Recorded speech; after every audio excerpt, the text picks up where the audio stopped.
Hey guys, Barry at CTech-review. What a fun time right now if you're in the market for a 4 or 5 seat performance side by side. The competition is heating up.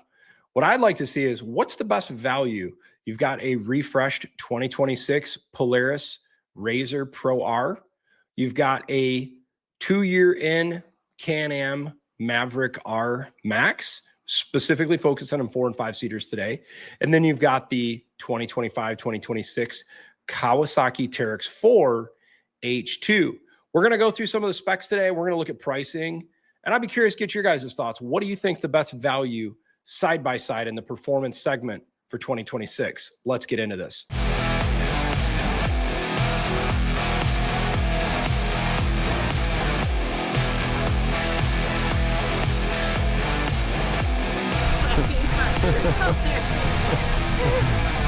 All right, so just kind of hot off the press right now is the new refresh. Polaris has obviously refreshed and mentioned their new side-by-sides recently, but we've been waiting for some updates for the 2026 Pro R RZR.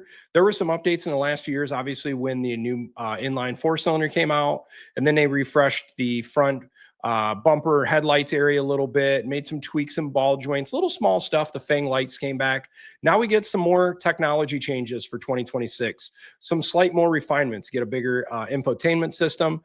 But what we want to focus on today is we want to compare some specs, because as we increase all these different options and features in these side-by-sides, which a lot of people appreciate, there's a downside to it. Number one, the cost is going through the roof on these things. Number two, how's reliability going to be? And number three, how's performance going to be? Because we're buying these at the end of the day of what's going to give the most performance. And as you increase all this content, and if you don't up the horsepower a lot, some of these things are actually putting out less performance than models in the past because they've gained so much weight. Let's first talk about this 2026 RZR Pro R. So this is the flagship model for Polaris. They've got lots of side-by-sides. If you go over to their website, you can kind of just see some of the different versions they have.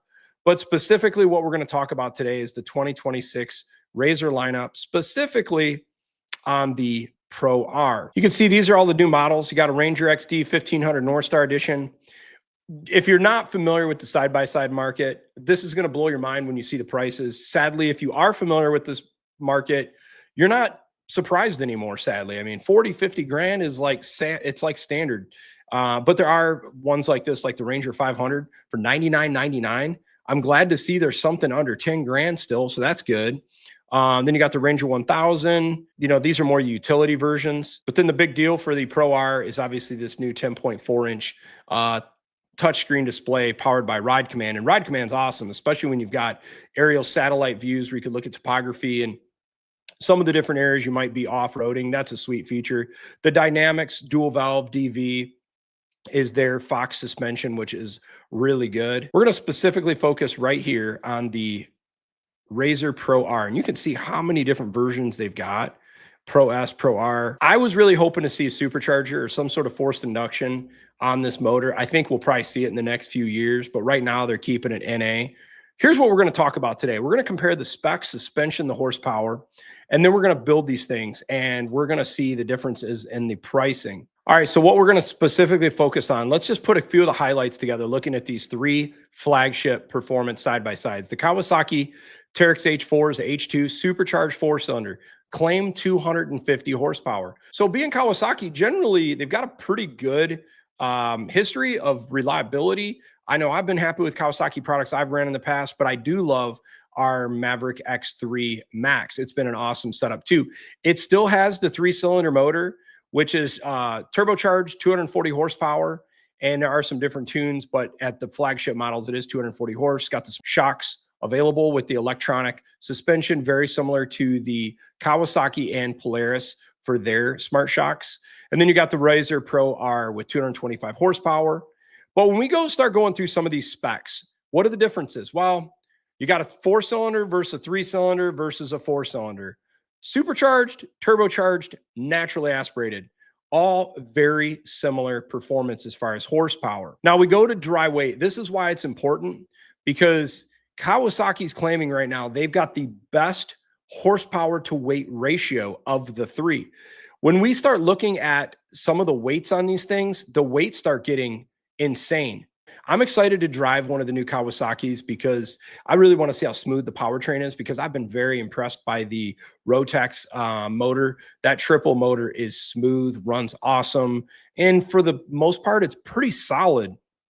Now, transmission wise, this is where I think it's cool that the Maverick is not running a belt system anymore. It's not CVT. They're running a dual clutch trans 7-speed. Some people like it, some people don't. I've heard pros and cons to each. And then Polaris has a more unique CVT transmission that some people say it actually is pretty capable of holding big power, but the clutches on this thing are massive. Everything on that CVT system is much bigger than your traditional side-by-sides. Suspension wise, it's insane when you start looking at some of these numbers, but if we look at the Kawasaki, they're claiming around 23 inches in the front, 24 in the rear. And it's funny because the numbers for Can-Am, I've heard back and forth, some it's 24 inches, some's higher.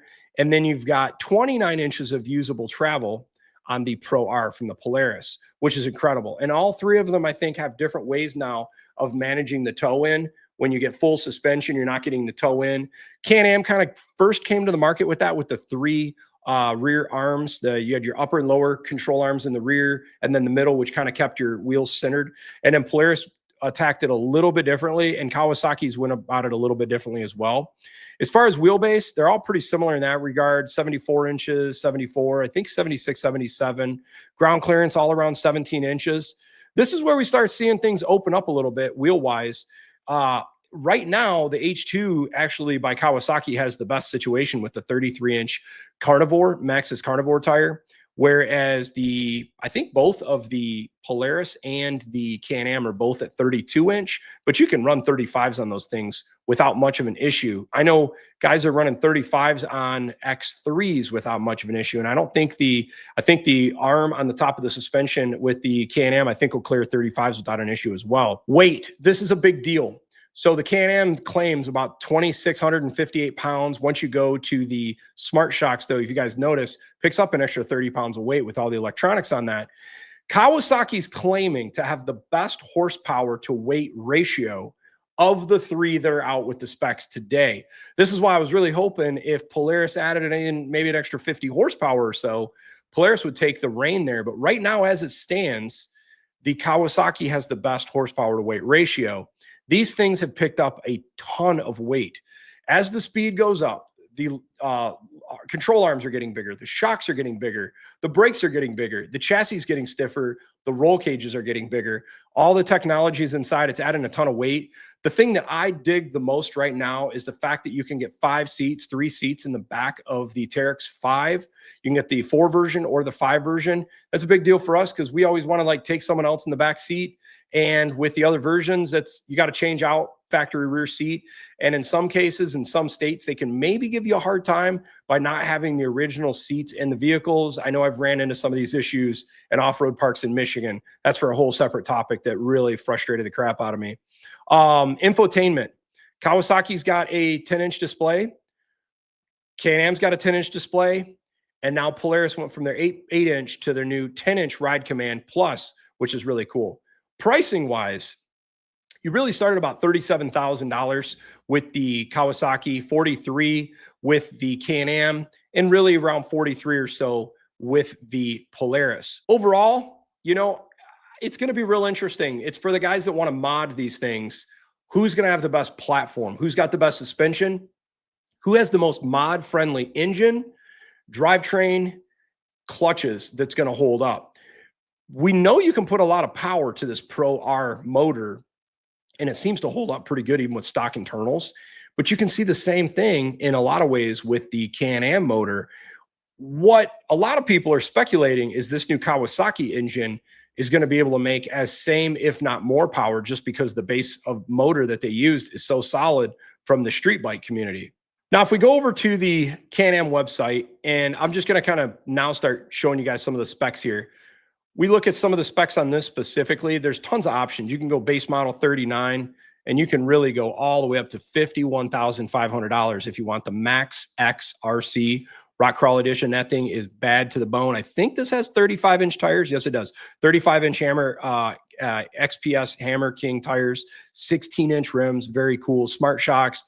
This thing's an animal. So if you're big into rock crawling, That would be a real unit, not to mention massive going through the woods. It's a big machine. Now we look at they're bragging about this right on their website. Power to weight ratio, 9.4 pounds to horsepower. So it's a big deal, man. This efficiency. I love the look of this new Kawasaki. I think it looks awesome. I like that when we look at the interior of this thing, I think it's phenomenal. All right, so we're going to today specifically focus on the 4-seater versions. We'll do a 2-seater version in the future, but we're going to start here with the Ultimate. We're going to go right to the Mac Daddy loaded out Polaris, and we're going to go with the Smart Shocks, the Ultimate. We're going to do the exact same thing. You can see the difference as far as pricing. It starts at 43 grand right now for the 26 Maverick R Max R.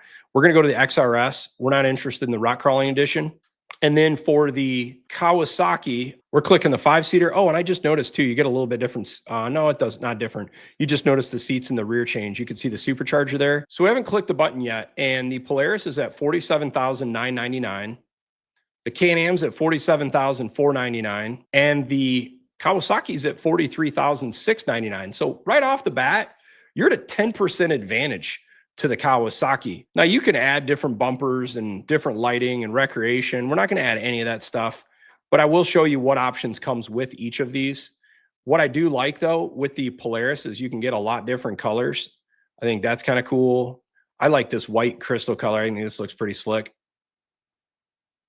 And I like this 3D thing. That's really cool. They're definitely, their build site is pretty awesome. And then here's Purple Thunder for you people that are into purple. That's unique. And then Super Graphite looks pretty sweet too. I dig that. Color-wise on the Can-Am, you got black or you got blue, dusty navy. This thing is huge. And I swear these pictures don't do it justice. It's massive in real life also. Here's the arms. If you've not seen one of the new Can-Am Maverick Rs, this was their technology they came out with in 2024, I believe, with these arms. This is supposed to help the geometry off-road and keep the wheels more in a vertical position. For this video today, we're just going to do the blue, something a little different. Let's look at options, what we've got. Engine-wise, it's no difference. You can't do anything. It's dual clutch. Gauges-wise, you can see it's got a 4.5 inch with a 10.25 inch touchscreen. Suspension, standard or Smart Shocks. We're going to add the Smart Shocks. Watch the price go up. Now, they do the bundles as well. You could add up to $10,000 of audio equipment. And then this is the nothing but the best option, essential options, and smart lighting options. I'm not going to add any of that stuff because I just kind of want to show you guys. And then you can just go into hitches, electrical, doors. There's tons and tons of options here. But let's just see where we're at price-wise.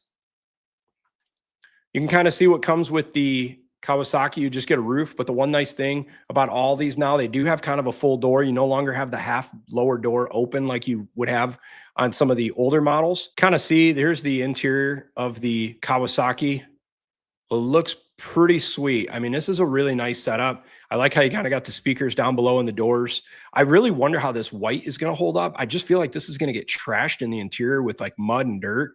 Everybody's kind of got like a really nice looking steering wheel now. One of the things that's interesting about the Polaris versus some of the others is look at the engine is running inline. So you can kind of see how the exhaust comes out the side. And because it's running that way, you've got the transmission actually up here, whereas more of the traditional machines actually had the transmission on the side of the machine, like the X3 or even the Kawasaki. You can kind of see the CVT transmissions right here. The Polaris is different. The Can-Am in that regard is it's its own unique animal because it's running a dual clutch transmission, which you can see the engine here, but the dual clutch is actually more up here. So it's more in engine-wise, it's more in that angle, but you can kind of see it's a completely different animal. And now if we look at the interior of all three of these things, the interior, they all got the flat bottom steering wheel with the controls in the steering wheel, which is nice. They've all got really nice infotainment. They've all got pretty nice speakers and retractable harnesses. Some people like the retractable. I won't give my opinion on it. I don't run the retractable. I run a standard harness because people have told me they're safer. But like I said, that's for you to do your own homework and see what you think makes most sense for you. I dig that they're putting the trailing arm protectors here. That's really cool. Kawasaki doesn't have that. Bed-wise, you know, the Kawasaki is got some good width here. I like that. It's more open on the rear, whereas the Can-Am, it's wider but shallower. But you do have a little bit of a lip here. I mean, at this level in these machines, the back storage area is terrible on all of them. I mean, the Polaris is a little longer, but a little less width, but it's still got good depth. I don't think any of them are great in that regard. The one thing I like about the Polaris, and I didn't know this when we got our Can-Am, is that Polaris's kind of claim to fame is that the second row people are actually a little bit higher. I think they call it stadium style seating. See how it's a little higher? So you have kids in the back. They can see a little bit better angle. The downside is it does change the roof line a little bit versus the Polaris. So I kind of like the little bit more sporty look of the Can-Am. But if you have younger kids in the back seat, I think they're going to get a better viewing angle if they're in the back of the Polaris. And then Kawasaki, they've kind of got their own as well. It's kind of like almost like an in between. It's not lower, but it's not as high. I would put it closer to where the Polaris is. The other thing that I like about the Polaris Kawasaki is how the doors open. They've got some nice latches on the side. And actually, the Kawasaki, I believe the Can-Am still opens from the front. I'm not a fan of that personally, because if you don't latch the door correctly, this door can open up and swing open like the suicide style door and rip your door off. Ask me how I know. I've jacked up the doors in our Can-Am. So in that regard, I actually appreciate the doors, how they work a little bit more on the Polaris. Accessory-wise, at the point in time, I would say there's probably a little bit more availability for the Polaris and the Can-Am versus the Kawasaki, because this thing just came out. And so we'll have to kind of see where people will be with this. But man, I think that's a pretty slick looking setup. So there's the front of all three. Curious which one you guys like the most. You know, I gravitate towards the Kawasaki because I think it's such a cool company. Japanese, you believe that maybe it's more quality. I don't know. Some people hit or miss on that. I think it's cool. It comes with 33s from the factory. Personally, I'm not a fan of the Can-Am, this arm design. I know it functions really well. I just think it looks goofy. And I just can't help but believe over time, do these ball joints and suspension components just get destroyed from off-road abuse, constantly seeing environmentals? I'm not a fan of the lower control arms, the look of it. I don't know how true it is, but I've heard the interior of the Can-Am is much hotter to ride in than the others. But what I like about Can-Am is I'm impressed by mine. I think it's a great machine. I think that the powertrain's awesome. This dual clutch, I think that's pretty neat. Never having to dink around with a belt blowing, that's pretty neat. That would be giving you a nice peace of mind. This new Polaris, though, I think looks really sharp from the front. I think that's a sweet setup. Their suspension it's legit. I mean, it's awesome. I would love to ride in one of these things. The one thing I've noticed about these Polarises, I don't know how to explain this. These engines are so loud. And I don't know if it's because I got damaged hearing or something like that, but my ears are sensitive to certain sounds. And there's something about the Polaris to me when I've noticed when we're at the dunes that I can always hear one of these things. And I don't know if it's aftermarket exhaust on some of them, but it's not my favorite sound of a stock side-by-side. With that being said, the Can-Am doesn't sound great from the factory, but it's a lot quieter. And I'm not looking for a loud exhaust when I'm riding because I don't really care to hear a blasting exhaust the entire time. If they can make these things dead silent and I could just enjoy friends and family, I would prefer that personally. It'll be interesting how the Kawasaki is, because the Kawasaki's got this massive suitcase of a muffler on the side of this thing. So it makes me think this thing might be kind of quiet. And that dual exhaust coming out the back, I think looks really cool. First year out, what bugs will we find that they have to work out on this thing? Is the chassis strong? Are the gussets and all the chassis strong? Suspension components? What's it going to be? Because, you know, the competition's stiff in this area. And this is a pretty well-refined machine that Can-Am now has out too. So once you start looking at the numbers, $48,000 for the Polaris, $48,000, actually $500 less MSRP for the Can-Am, and $43,699 for the Kawasaki. It's a tough call. I could be happy with any three of these. When I start looking at this stuff, I've mentioned this before to others. If you want to get the best deal on something, don't be brand loyal. Open your horizons and start look at all the individual specs. Look at the reliability. Here's another important one. What is your dealer network where you live or where you go off-roading? Is there good support for these brands? What do your friends ride? It's another nice thing. If your friends are all on Polarises and you get a Polaris, maybe you guys have some spare parts. I know we look at that in snowmobiling. If we got a group of guys all going, it's nice. Everyone's got similar brands of having spare parts. What's been your experience of certain side-by-sides in the past? and just get a good deal. But right off the bat, MSRP for MSRP, Kawasaki came in strong with their price point, and it's definitely on my agenda right now. I think if I was going to be getting one right now, this Kawasaki's sweet. But Polaris has done a great job with ride command. Their Fox live valve suspension is solid. If you want a simple natural aspirated engine, this is a great option as well. And obviously, you can't dismiss Can-Am, the XRS. This is just a sweet ride as well. I'd be curious, what are your guys' thoughts? What would you go with for 2026 on a performance 4 or 5 seat side by side? Leave your thoughts down below. And I got one last thing to ask you guys. What would you think if Polaris came out with an Expedition long travel with 250 horsepower? Would you prefer something like that over a RZR Pro R? Leave your comments down below. Thanks for watching.